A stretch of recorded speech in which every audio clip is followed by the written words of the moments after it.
Oke, thank you ya teman-teman. Selamat pagi semua.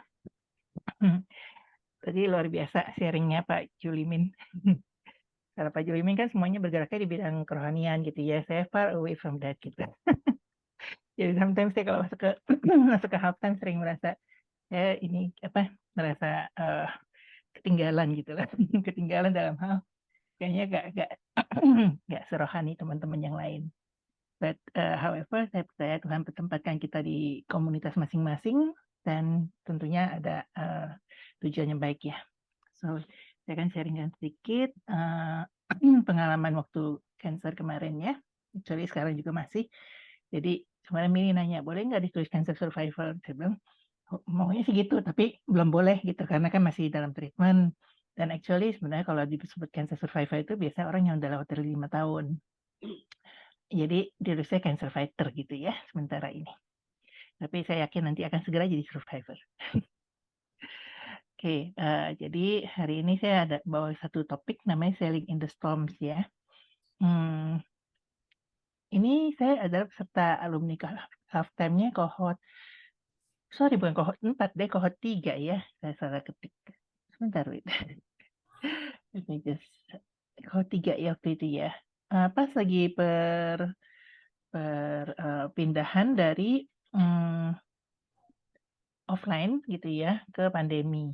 Jadi di 2019 akhir itu kita mulai, waktu itu masih pertemuan gitu ya, Mr. Hankiat datang dari Singapura jauh-jauh kan kita ketemu, tapi dalam perjalanan waktunya datanglah COVID dan kita akhirnya Zoom gitu loh, berakhir dengan Zoom.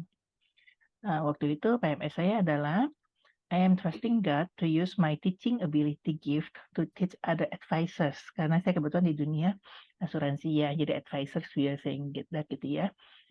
To become MDRT. Ya, MDRT itu adalah satu wadah internasional yang menunjukkan bahwa ini adalah advisors yang profesional gitu ya. Jadi advisor biasa jadi MDRT gitu ya. So dia upgraded to a better person with whole person concept style of living gitu. Whole person concept ini juga adalah bagian dari MDRT ya. Nah, jadi my daily life gitu ya. Sebenarnya sebelum tahun 2022 pun seperti inilah kurang lebih ya. Waktu pada saya ikut ikut halftime pun kan kita disuruh tulis ya reflect gitu bagaimana daily life. Saya selalu tulis I'm a busy bee gitu loh. Saya sibuk lah gitu ya. Saya tuh orang sibuk gitu. Saya sibuk dalam pekerjaan. Ya, jadi as a 20 years plus advisor gitu ya, termasuk senior gitu ya. I am still though gitu ya, renowned local and international speakers gitu ya. Saya sering diundang untuk speaking, ya mungkin kurang lebih seperti Milly lebih luar biasa dari saya sih. Jadi tapi saya cukup sering gitu ya untuk berbagi gitu, entah itu di virtual ya, jadi rekaman gitu ya, nanti tampilan virtual ataupun di offline gitu ya, onsite. Nah, sometimes ke luar negeri juga, tapi most of the time lokal gitu ya. Dan saya itu adalah frequent contributor ya. Jadi saya tuh aktif gitu ya, aktivis gitu ya, tetapi bukan di gereja tapi di MDRT. Nah, MDRT itu sekali lagi ya itu adalah sebuah wadah ya organisasi internasional di mana pekerjanya itu sebenarnya adalah volunteers. Ya, jadi kita tidak dibayar, kita melayani di sana sebagai bagian dari give back ya kepada industri. Dan ini adalah benchmarknya industri asuransi. So, ini saya bicara tahun lalu saja ya, 2022. Januari itu sampai dengan Juli sebenarnya everything is very much fine gitu ya. Saya boleh dibilang on top of my career lah ya, after 20 years gitu ya, melalang buana gitu di industri ini dengan segala macam prestasi dan kontribusinya. Nah, waktu itu highlight-nya adalah waktu bulan Agustus itu kami berencana untuk berangkat ke satu acara annual meeting internasional yang kira-kira mungkin belasan ribu orang datang berkumpul di Sydney. Ya, waktu itu tanggal 28 sampai 31 Agustus rencananya tahun lalu. Nah, saya kebetulan volunteer sebagai namanya satu divisi untuk program development. Jadi saya itu tugasnya adalah memilih dan memilah kan menghosting speakers yang akan berbicara di acara tersebut gitu ya. Jadi peranan yang cukup krusial ya. Nah, kemudian yang saya tangani itu speakernya kurang lebih sekitar plus minus 40. Jadi Ada yang bahasa Indonesia, ada yang English speakers gitu loh. Ada juga nanti ada PIC-PIC lain yang berbahasa lain, misalnya bahasa Mandarin, bahasa Jepang, bahasa Thailand, dan sebagainya. Nah, tentu bukan satu kerja yang mudah. Jadi, uh, panitia saya ini sudah bekerja 1 tahun di muka. Jadi dari tahun 2021 itu kami setiap bulan itu bertemu secara Zoom dari berbagai belahan dunia untuk memilih gitu, untuk membahas speaker ini gimana, speaker asli itu gimana, gimana cara mekanismenya, teknisnya dan sebagainya. Konteks satu-satu. Jadi big job dan sudah sampai dan bulan Juli itu tuh sudah oke, kita udah happy banget karena everything is settled, everything is kayak ibaratnya kalau orang hamil tuh udah 9 bulan gitu ya, udah tinggal ngelahirin lagi nih, udah tinggal lahirin aja dan menikmati hasil karya kami gitu kan ya. Kira-kira seperti itu. So, it was a very excited year. Ya, Januari sampai Juli, nothing happened. Saya mulai kasih sedikit ini ya, quotes ya. Ini saya dapat quotes ini, bagus banget menurut saya. Kesehatan yang baik itu good health gitu ya, adalah mahkota yang dikenakan oleh orang sehat ya. Tapi sayangnya hanya orang sakit yang bisa melihat. Benar gak sih? Sometimes kita seperti itu ya, pada saat sehat tuh nggak menghargai gitu. Tapi kalau orang sakit melihat, ih enak ya sehat, dan dia pengen sehat nggak semudah itu. Orang sehat tuh maunya banyak gitu ya. Aku ingin begini, aku ingin begitu, semuanya mau gitu ya. Tapi kalau orang sakit ya maunya cuma satu, ingin sehat kembali. Nah, jadi meskipun everything is going well gitu ya, was going well, saya tuh setiap pagi ada morning devotion kan ya, baca Alkitab itu kan. Nah, selalu ada warning gitu. Dan nggak cuma 1 atau 2 hari, hampir setiap hari. Like in 7 days, I got it 5 times gitu ya. Jadi selalu gitu kata-katanya tuh seperti Ulangan 31 ayat 6 ini ya. Kuatkan dan teguhkan hatimu, jangan takut, jangan gentar gitu ya. Karena Tuhan akan berjalan mencari engkau gitu ya, tidak akan biarkan engkau, tidak meninggalkan engkau.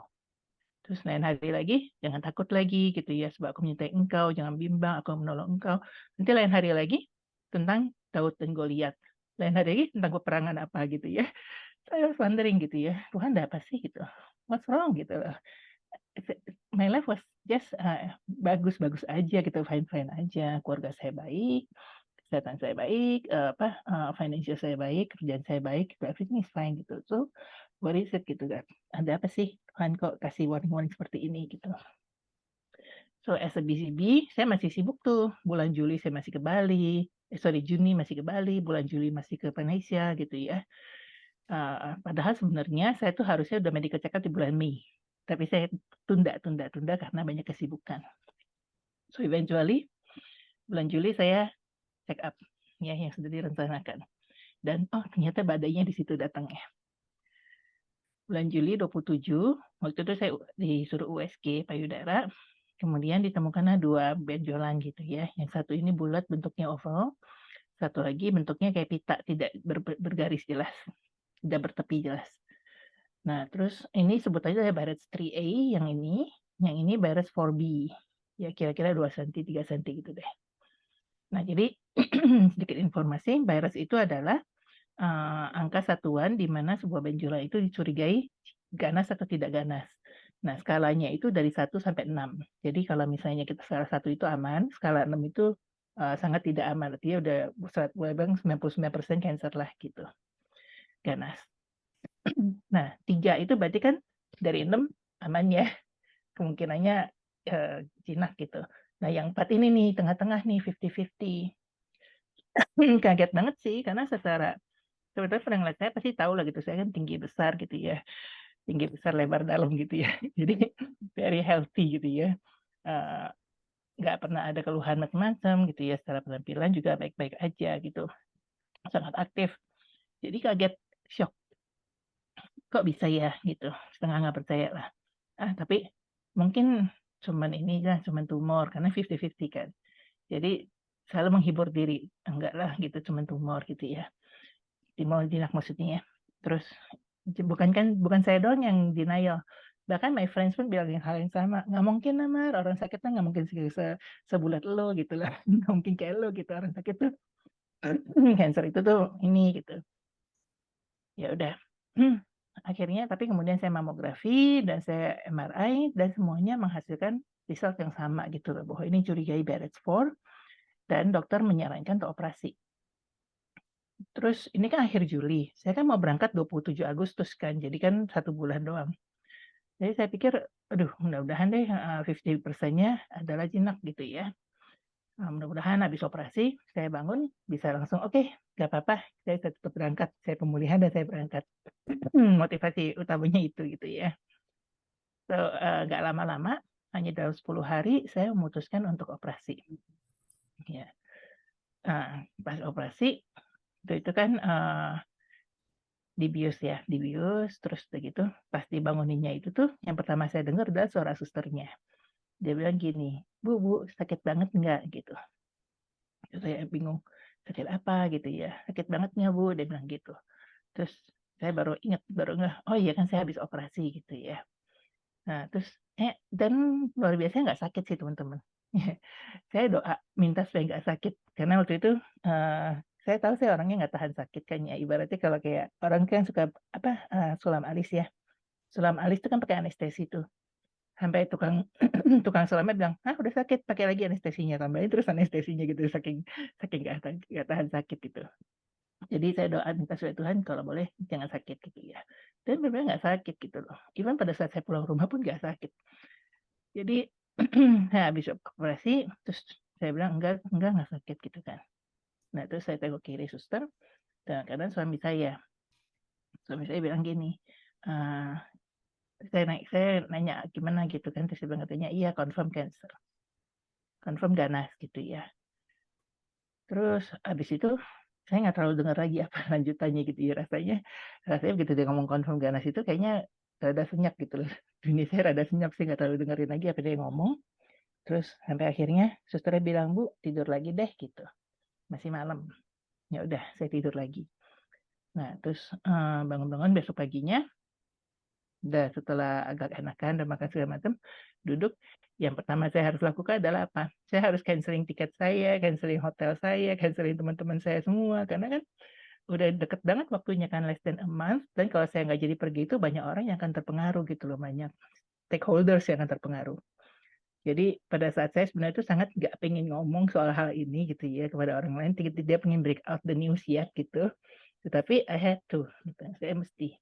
Jadi akhirnya tahulah seluruh grup saya gitu kan, seluruh seluruh orang-orang yang akan pergi gitu kan ya, sama panitia-panitia. Eee, saya bukan tipe orang yang kalau nangis tuh kayak kayak wow wow gitu sampai sampai heboh gitu, enggak gitu ya. Tapi somehow ngalir aja gitu air mata. Nggak lagi gimana-gimana tiba ngalir gitu ya. Lagi duduk bisa nangis, lagi nyetir bisa nangis. Jadi, kalau biasanya saya ke mana-mana itu bawa tas kecil isinya cuma 3, dompet, handphone, sama kunci mobil gitu ya. Hari-hari itu saya ke mana-mana tuh punya 1 tisu pack. Ada tisu kering dalam tas saya. Dan saya baru realize itu belakangan, "Eh, kok ada tisu ya? Oh iya, karena dulu saya sering nangis," gitu. Tapi I think nggak banyak yang tahu sih karena nggak bunyi gitu ya. Anyway, itu saya merasakan itu adalah hari-hari yang saya, sedih gitu ya. Sedih karena sometimes tanpa sebab gitu. Terus mikirin gimana ya caranya ngasih tahu orang tua saya, karena I know they will be heartbroken ya pasti ya. Jadi saya tunda sampai ke terakhir udah muncul surat gitu bahwa this is cancer dan jenisnya adalah ini. Ini baru saya ngomong ke mereka. Padahal sebenarnya jauh-jauh sebelumnya saya udah tahu itu adalah cancer. Terus, harus ngapain nih gitu ya, trip harus di-cancel dan sebagainya. Teman-teman saya datang ke rumah gitu ya, nengokin, kasih hadiah, kita ngobrol, sharing informasi dan sebagainya. Saya bisa masih pada saat itu menjelaskan dengan sangat mudah gitu ya bahwa, ini, apa sih kemungkinannya, terus kenapa awalnya ceritanya, terus apa, macam-macam lah pokoknya ask me anything, I can answer gitu ya. Tapi just don't ask me one question. Jangan nanya, "How are you feeling?" Karena kalau ditanya itu saya pasti akan nangis. Jadi kalau teman-teman datang itu di luar, di living room kita hahaha, tapi nanti nggak lama saya masuk kamar dulu, saya seka-seka dulu dikit, saya keluar lagi, ketawa-ketawa lagi gitu ya. So, that happens for about, ya a few weeks ya. Sampai waktu itu Milly ngajakin saya ikut silent retreat ya. Milly ini banyak banget jadi, penguatan saya pada saat saya kena kanker. Mili juga salah satu orang yang saya kasih tahu pertama pada saat saya baru terdiagnosa, karena Mili adalah panitia juga di MDRT gitu ya. Jadi banyak hubungannya. Mili sempat ngomong, "Udah Mari, pokoknya kamu tenang aja, everything is within God's control," gitu ya. Dia bilang, "Kamu mau pergi, kamu nggak pergi is okay, karena itu sudah di dalam kuasa, itu di dalam kontrol Tuhan," gitu. Jadi itu memberikan satu ketenangan awal buat saya. Terus ada silent retreat, ya, 27 Agustus. Nah, oleh Mister Ottawasanya. Nah, waktu itu, selama 3 minggu itu tuh saya kan selalu suka kayak weeping gitu ya, nangis dikit-dikit gitu ya. Tapi ketika di silent retreat itu saya benar-benar nangis itu kenceng dan mungkin ngabisin 2 atau 3 pak tisu kali ya. Padahal saya sendiri itu silent. Jadi pada saat suruh, apa, merefleksikan dengan pertanyaan-pertanyaan refleksi itu kan saya ketik ya, saya tipe orang suka ngetik. Tuh saya ngetik panjang sekali gitu seperti curhat gitu ya. Dan saya baru menyadari bahwa grieving itu sebenarnya necessary gitu ya, bahwa nangis, benar-benar curhat ya, benar-benar berduka gitu ya, itu penting gitu. Karena lucunya setelah setelah saya nangis habis-habisnya itu, udah saya nggak besok-besoknya udah nggak nangis lagi, nggak apa gitu, seperti dapat kekuatan baru gitu. Dan, saya waktu itu bacaannya adalah kisah Paulus ya waktu itu ya, tentang bagaimana dia tetap bisa bersukacita meskipun dalam penderitaan, dalam disiksa gitu ya, dalam penjara. Dan lucunya dia sukacita bukan karena dianya yang mendapatkan pelayanan yang baik, tetapi karena jemaat Korintusnya melayani Timotius dengan baik gitu ya. Jadi 1, 2, 3, nih Paulus, nih jemaat, nih Timotius gitu kan ya. Nah, dia dulu berbuat baik sama ini, terus itu sekarang dia happy, kenapa? Karena yang ini berbuat baik sama yang ini gitu. Jadi saya melihat, oh iya ya ini ternyata, seperti lingkaran gitu ya, di mana, kita itu saya tiba-tiba kayak merasa, ya saya tuh too much, terlalu banyak self fokus di diri saya gitu. Harusnya tuh di luaran sana tuh banyak orang-orang yang lebih susah dari saya gitu ya, yang lebih perlu penghiburan gitu. Jadi saya mendapat, oh iya saya harus menghibur orang lain juga gitu. Terus juga ada bacaannya dari Psalm 130 verse 5 ya. I wait for the Lord gitu ya, my whole being waits, and in His word I put my hope. Jadi seperti saya dapat satu kekuatan baru gitu ya. Iya ya, ada pengharapan gitu ya. Udah saya tunggu aja deh, Tuhan akan bekerja. Tuhan akan melakukan yang terbaik gitu. Ada satu message seperti itu, strong message yang saya terima hari itu. Dan saya melihat-lihat lagi gitu ya, I really have nothing to complain gitu ya. Mau nangis apa sih gitu.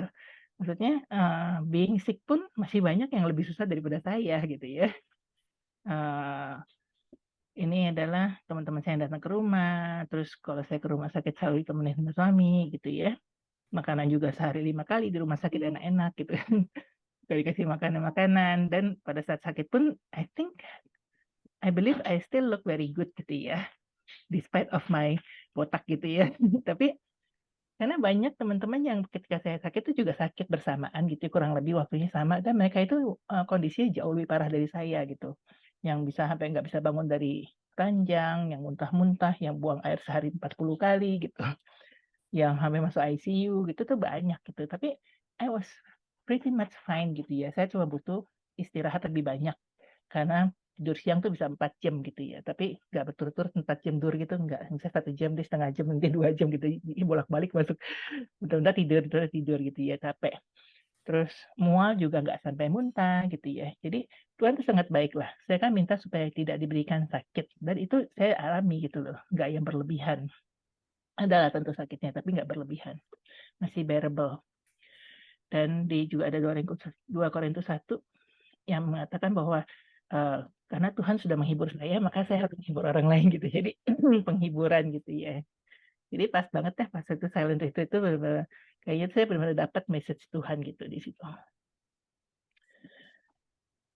Nah, tapi, ya udah sorrow-nya selesai gitu ya. Jadi setelah tanggal 27 Agustus itu saya kayak bisa ngobrol dengan santai gitu ya. Sebelum itu saya nggak bisa nyebut loh kalau saya itu cancer gitu ya. Tapi setelah itu saya bisa ngobrol dengan santai, bisa bisa cerita, bisa apa gitu ya. Dan saya mulai otaknya mikir ya, karena saya very analytical gitu ya. Jadi, mulai mencari segala macam peluang segala macam cara untuk next step-nya gitu ya. Ya, terus masih kadang-kadang sometimes bertanya, "Why me?" gitu ya. Saya apa sih yang salah? Apa kehidupan saya salah? Apa pola makan saya salah dan sebagainya. Jadi not sure what to do. Tapi one thing, sejak saya pertama terdiagnosa cancer, saya itu ditangani oleh dokter integratif, ya. Dokter integratif itu adalah dokter yang tidak menggunakan medis gitu ya, jadi dia menggunakan vitamin-vitamin, suplemen-suplemen, terapi-terapi untuk menyembuhkan berbagai penyakit termasuk cancer. Jadi dari awal itu saya selalu dikasih tahu, kamu kalau bisa jangan kemo, selalu kayak gitu. Even pada saat saya break out the news to my parents pun, my father said, jangan kemo ya gitu, jangan kemo ya, makan singkong aja katanya. Jadi singkong itu mengandung vitamin apalah gitu ya, katanya bisa menyembuhkan gitu, karena kemo itu tidak menyelesaikan masalah. Ya, seperti itu ya. Jadi message-nya itu selalu dua, kemo, non kemo gitu ya. Terus jadi saya pergilah ke berbagai dokter. Saya punya waktu 2 bulan sebelum mutusin kemo. Jadi dalam 2 bulan itu saya ketemu sama 7 dokter konvensional, dokter biasa di rumah sakit di Indonesia, Malaysia, Singapura, semua saya iniin. Terus ada 4 dokter integratif yang saya konsul. Semua metode saya jajaki. Tidak saya lakukan, tapi saya jajaki. Jadi ada metode stem cell, metode menggunakan vitamin C high dose, ozon terapi, traditional medicine, jamu-jamuan dan sebagainya gitu ya. Nah, karena bingung, ya saya minta dong sama Tuhan. Saya bilang, Tuhan, kasih tanda dong gitu ya. Kalau misalnya ini adalah dokter atau pengobatan tepat, tolong kasih hujan gitu. Nah, hari itu kan Agustus, teman-teman ya. Kira-kira kayak hari ini kan Agustus ya. Almost never rain, nggak pernah hujan gitu, almost never rain gitu. Jadi saya pikir saya minta hujan dong Tuhan, tapi bukan hujan sembarang hujan. Mintanya hujan di tengah hari yang terik gitu. Beranian ya. Tapi that was my faith gitu ya, bahwa Tuhan tuh bisa lakuin apa aja gitu kan. Terus jadi setiap kali saya ke dokter, saya nengok ke langit, nggak hujan. Ke dokter, nggak hujan. Ke dokter, nggak hujan. Selalu seperti itu sampai akhirnya saking banyaknya dokter yang saya kunjungi, saya lupa.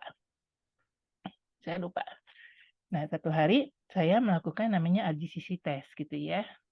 RGCC test itu adalah tes yang memberikan hasil di mana kalau misalnya saya bahwa cancer sel saya ini nih agresif atau tidak, seberapa agresifnya. Terus itu kalau mau di kemo, obat apa yang cocok, obat apa yang tidak cocok. Dan kalau kamu nggak mau kemo, maka suplemen apa yang cocok, suplemen apa yang tidak cocok gitu ya. Nah, metodenya pakai DNA test. Jadi saya pergi ke kliniknya di Tanah Abang. Saya ambil darah saya itu dikirim ke Yunani, dalam 2 minggu akan dikirim balik hasil tesnya. Nah, udah saya pergilah ke Tanah Abang. Waktu itu saya pergi sendiri naik Grab. Ya, habis ambil darah, udah saya mau pulang kan. Hujan deras sekali, bener-bener deras banget. Saya nggak kepikiran tentang tanda. Saya pikiran, waduh, ini bakal banjir gitu. Cuma pikir itu, ini bakal banjir saking derasnya. Terus saya buru-buru panggil Grab. Saya nggak nyetir waktu itu ya. Saya panggil Grab. Terus udah gitu, Grab datang, saya pertama begitu naik, saya langsung bilang, Pak, buruan, takut banjir gitu ya. Ya udah, Grab jalan gitu ya, jalan dari Tanah Abang, rumah saya tuh di Kemayoran teman-teman, kan deket ya. Nah, Tanah Abang nyampe ke Juanda itu mungkin sekitar 3 kilometer atau 2-3 kilometer doang. Itu depannya terang, terik, nggak kelihatan tanda-tanda hujan sama sekali. Terus saya bilang, wow, ternyata hujannya bisa parah-parah ya Pak, gitu. Saya bilang gitu. Iya tuh Bu, depan tuh kering loh. Tadi saya jemput Ibu, tuh lihat tuh belakang gelap banget, kata si abangnya gitu kan. Terus sebenarnya, iya benar terik banget, depannya panas gitu. Terus saya ke belakang tuh hujan, bener-bener gelap gitu. Gitu udah gelap semua karena udah hujan deras gitu kan ya. Terus saya kayak tiba-tiba kayak disentil aja. Ini tandanya gitu. Kan kamu minta gitu kan ya. So I was like, oke gitu ya. Ya udah Tuhan bener baik ya kasih tanda gitu. Jadi saya ada satu rasa damai yang oke, this is the right way for me to go gitu ya. Bahwa ya udah Tuhan kasih saya pengobatan yang paling komplit gitu kan ya, bahwa ini obat yang cocok. Saya datang ke dokter, dokternya juga setuju. Akhirnya saya lakukan both dari konvensional, kemonya saya lakukan, plus saya integratif berjalan. Jadi target ozon terapi, vitamin C saya tetap jalan gitu. Jadi I feel safe that way.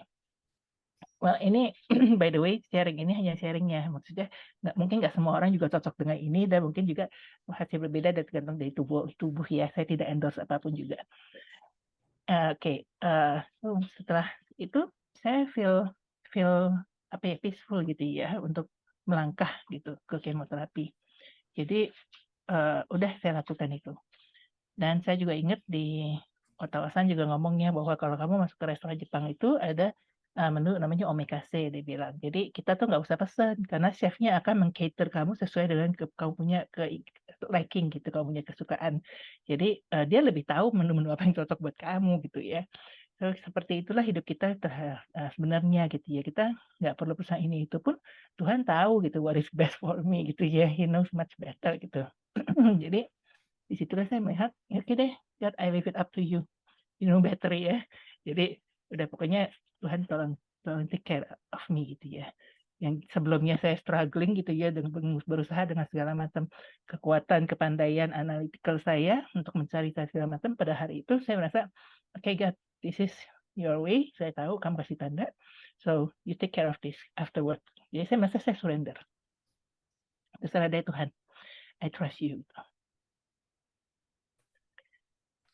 Tapi ya tidak semudah itu teman-teman ya. Artinya, tetap aja bolak-balik saya tuh kembali lagi antara struggle lagi gitu ya, surrender lagi gitu ya. Karena emang nggak enak gitu, emang nggak enak di kemo itu emang nggak enak banget gitu. Meskipun kita tidak sampai separah teman saya gitu ya.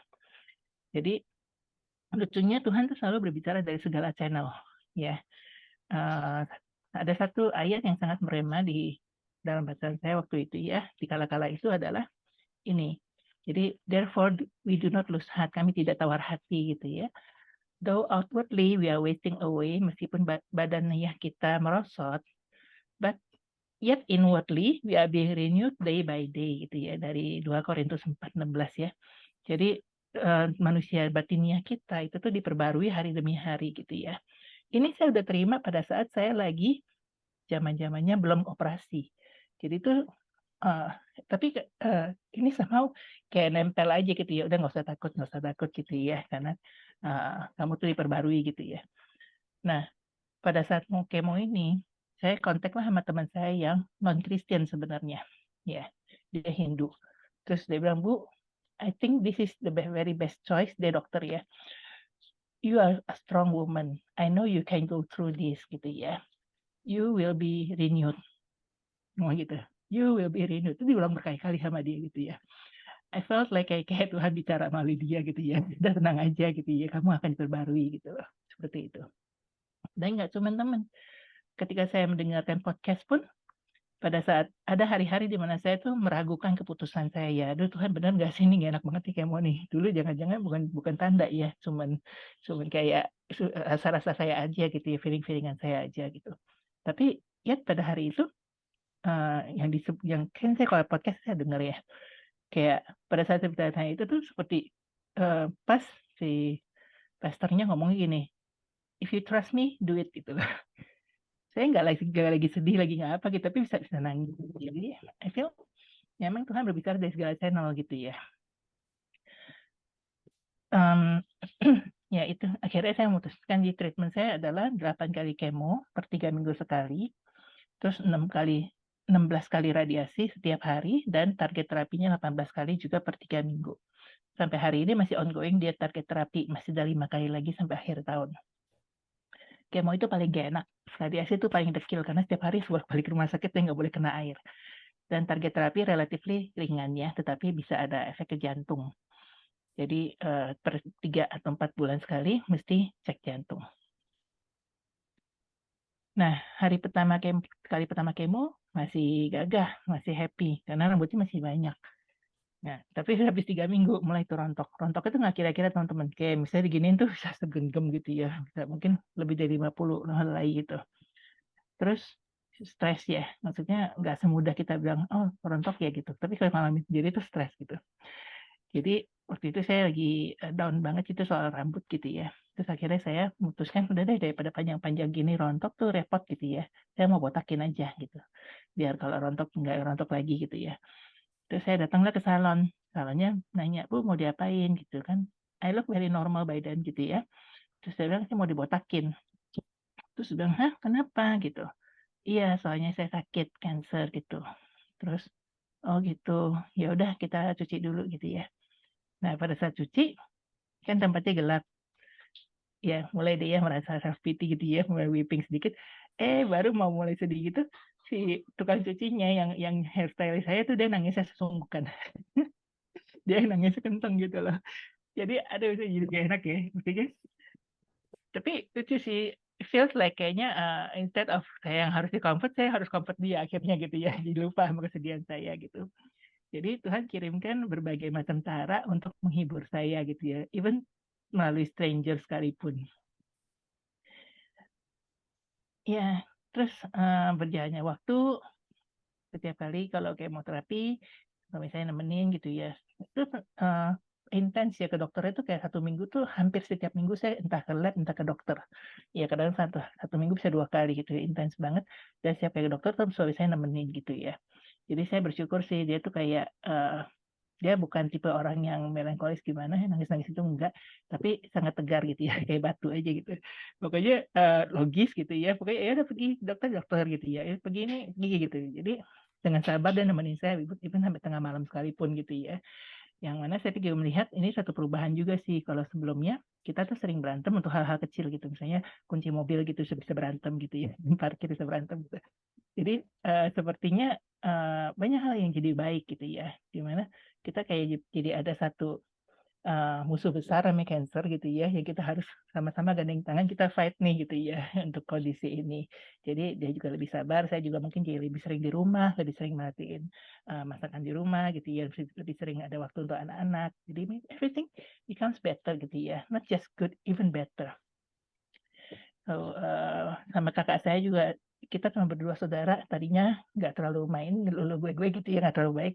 Tapi karena saya sakit, dia nemenin saya ke Malaysia gitu ya. Berobatnya sehari, sisanya shopping gitu ya. Ini foto-foto shopping. Jadi banyak hubungan lebih baik jadinya karena ada waktu. Saya juga lebih bisa slowing down, melihat orang-orang lain tuh juga punya banyak kesusahan gitu ya.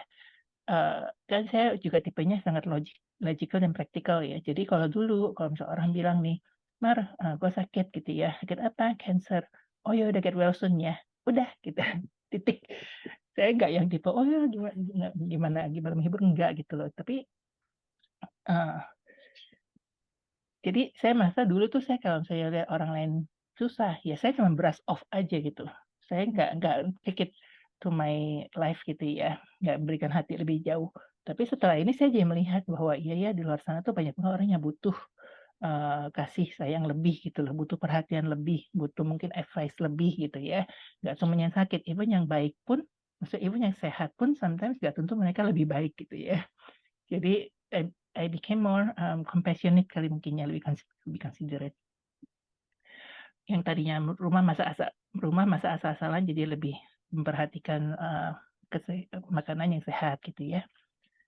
Dan miracle still happen gitu ya. Saya waktu itu kan di tengah tahun tuh di Agustus udah hampir 2/3 tahun ya. Itu, achievement saya masih jauh dari target gitu ya, mungkin sekitar hampir 50% gitu ya. Jadi tinggal 4 bulan lagi masih 50% lagi. Tapi kan waktu saya slowing down banget karena dengan pengobatan, istirahat dan sebagainya. Jadi mungkin saya cuma dengan sepertiga waktu dan nggak boleh keluar rumah. Saya pikir, "Udahlah nggak apa lah saya nggak achieve target is, acceptable." Karena kan saya punya alasan yang valid dong gitu, saya nggak usah keluar rumah kok gitu, nggak usah kerja kok gitu ya. Tapi lucunya dalam 4 bulan terakhir itu malah menjadi 4 bulan terbaik gitu selama saya mungkin selama berkarir gitu ya. So, at the end of the year saya tetap bisa capai target saya yang cukup tinggi gitu ya, waktu masih MDRT dan saya masih Star Club, itu penghargaan di, company saya. Meskipun kerjanya hanya sepertiganya saja. Jadi saya pikir emang Tuhan luar biasa sih, yang kerja lebih keras ya nggak tentu hasil lebih baik gitu. Yang sebenarnya nggak kerja, tapi kalau Tuhan memang, berkenan, Tuhan mampu kok berikan segala segala berkatnya melalui berbagai jalur gitu ya. Jadi I realize this, waktu itu ini benar-benar bukan kerjaan saya lah, Tuhan yang kirim gitu, Tuhan kirim klien-klien yang baik, sehingga tetap bisa capai target saya. Oke. Nah, waktu pertama-tama saya mengalami kira-kira sampai bulan Desember tuh, saya tuh punya satu dorongan bahwa satu urge bahwa saya tuh harus sharing ini gitu ya pada orang lain. Tapi saya tuh nggak menemukan, pola yang bagus gitu yang bisa membuat terstruktur. Jadi polanya lompat-lompat gitu ceritanya. Nah, tapi, saya kemarin dengerin, satu sesi gitu ya di Rick Warren lagi, itu cocok banget gitu saya dengerin, saya langsung ngeh, "Oh iya ya, ini kan tahap saya waktu ini, oh ini waktu ini," gitu. Jadi langsung terstruktur gitu ya.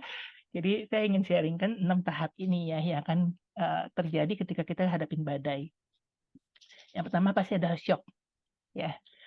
Ketika tahu shock banget gitu ya, denial itu muncul gitu ya, nggak bisa terima gitu. Yang kedua udah bisa terima, tapi sedih. Ya, sedih nggak jelas mana-mana bawa tisu gitu ya, sorrow gitu. Nah, habis sorrow-nya udah hilang, mulai struggle. Jadi, why me gitu ya, what to do gitu ya, harus gimana, mengandalkan kekuatan sendiri dan selalu mempertanyakan gitu ya, struggling. Terus udah gitu bisa terima, oke surrender, oke up to you deh God, terserah deh gitu ya, mau gimana gimana deh, I know you're in control gitu ya.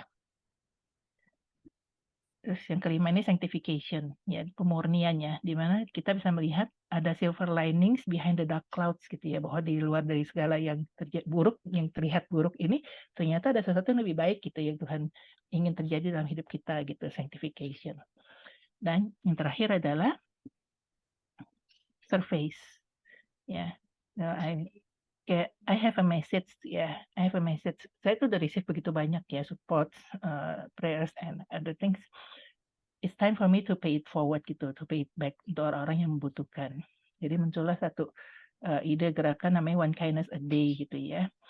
Dan kalau misalnya kita butuh penghiburan, kita butuh advice, siapa yang bisa menghibur lebih baik atau siapa yang bisa memberikan advice, masukan lebih baik daripada orang yang sudah pernah mengalami sendiri gitu kan ya. Jadi oke, ini saya nggak mau bahwa semua struggling dan pain-nya ini jadi sia-sia, tapi I need to use this to make others better. Jadi, saya judulkan ini A Walk with God gitu ya. Kalau even saya pikir saya bersyukur banget ya, orang kan sometimes kalau badai itu kan atau storms itu kan nggak ketahuan ya, tiba-tiba jeger gitu kan ya, kaget. Tapi saya masih punya waktu yang cukup banyak, cukup panjang untuk bisa menganalisa, merasakan proses seperti ini. Jadi kayak saya tetap tetap bisa kalem, tetap bisa tenang, meskipun saya udah melihat nih, oke badainya di sini ya, bakal datang nih gitu, tapi saya sedang analytical, bisa menjalani, berproses gitu bersama Tuhan. Jadi a walk with God lah, Tuhan pegang tangan saya, mudah-mudahan saya bisa melewati 1 sampai 6 ini secara relatively cepat. Ya, karena ada beberapa teman saya yang sampai hari ini masih di nomor 2. Ada juga yang bolak-balik 1, 2, 3, 1, 2, 3 nggak lewat-lewat gitu. Tapi saya termasuk cepat untuk melewati 6 ini. So, semuanya karena Tuhan kasih Roh Kudus juga yang memampukan saya ya. So this one is adopted from Rick Warren's Daily Hope Podcast ya.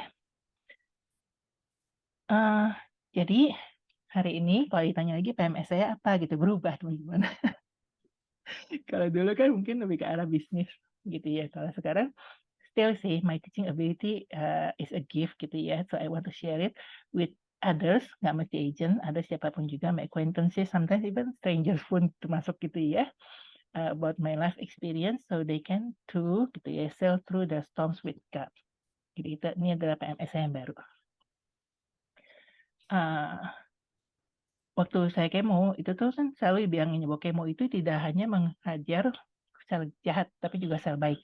Jadi itu saya punya fear di situ gitu ya. Sometimes, gitu nggak enak dikit saya bertanya-tanya gitu ya, mempertanyakan, "Tuhan benar nggak sih? Benar nggak sih?" Gitu ya. Satu hari saya tuh bisa, karena kemo gitu ya, nggak bisa jalan gitu. Bukan nggak bisa jalan sih, jalannya gini kayak penguin gitu ya. Karena kakinya sakit gitu, ototnya sakit, sampai nggak bisa tidur karena sakit gitu ya ototnya.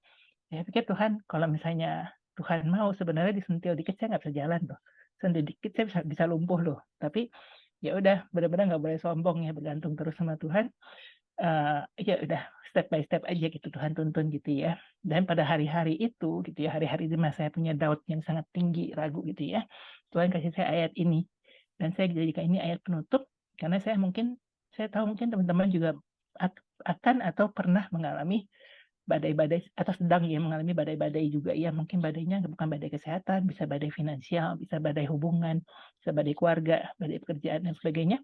Tapi this is what God promised me gitu ya. And the rain descended, and the floods came, and the winds blew, and beat upon that house, and it fell not, for it was founded upon a rock. Ya, dari Matius 7 ayat 25. So, thank you teman-teman semua, karena Tuhan bukan kekuatan saya, so all glories I give it back to God.